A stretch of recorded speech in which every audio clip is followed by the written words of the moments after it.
Abbiamo qui il nostro esperto di vini e andiamo a chiedere subito come nasce il vino. Allora, il vino come nasce perché si coglie l'uva, poi l'uva che porta il frantoio, si mette nella macchinetta, dopo si mettono i botti, quelle grandi, e si vaga, dopo si vaga la bottega e si mette una volta.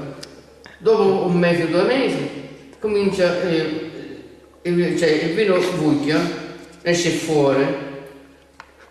Quando esce fuori la botta si tuppa il tappo, dopo stamattina si apre il vino nuovo.